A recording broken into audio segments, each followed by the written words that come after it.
तुमच्या ह्या चित्रशाळेक कितली वर्सां जातली अंदाज? आमचे 100 वर 120 सुमार जाते. 120. तिसरी पिढी आमची. ही तिसरी पिढी. नरे तिसरी पिढी. तुम्ही कोणाकडसून गायडन्स घेतल्यात हे मूर्त्यो करपाक, वेगवेगळे मूर्त्यो? आम्ही गायडन्स मेन आमचो गुरु म्हणजे कृष्णा पाले, म्हणजे चुलतो.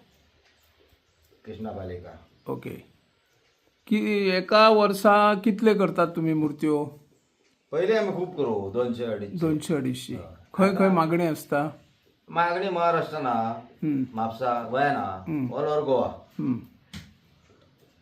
आणि एकंदरीत तुम्ही पेडण्या जो सार्वजनिक मूर्ती असता पळय, ती मूर्ती तुम्ही म्हाका दिसता अर्धा शतक झाले तुम्ही स्वतः तयार करता आणि दिता. आणि ती मूर्ती अशी चवथ जावच्या पयली म्हणजे ती व्हरच्या पयली कोणाक पळोवंक मेळना. काय हे गुपित काय असतं बाबा, सांगा पळोवया. कसं असतात दाखवणं ना दाखवण्याचं कारण का ती आम्ही त्याचं खरं वस्त्र घालतो त्याला.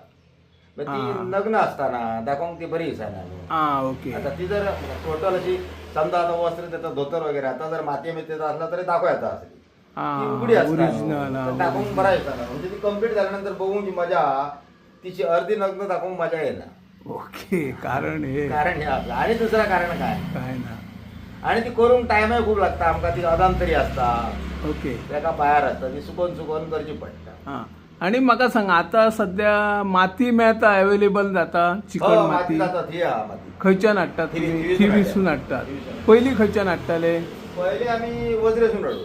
वजरी. पहिले वज्रे मांद्रे अवेलेबल जायना? वारखण. वारखण. मांद्र्यासून सुद्धा हाडू आमच्याकडे. पण मांद्र्यान असं दगड आहे नंबर 1 माती. आता थिवेची बरी नंबर 1 अवेलेबल जाता? होय अवेलेबल जाता. केन्ना माती हाडप ही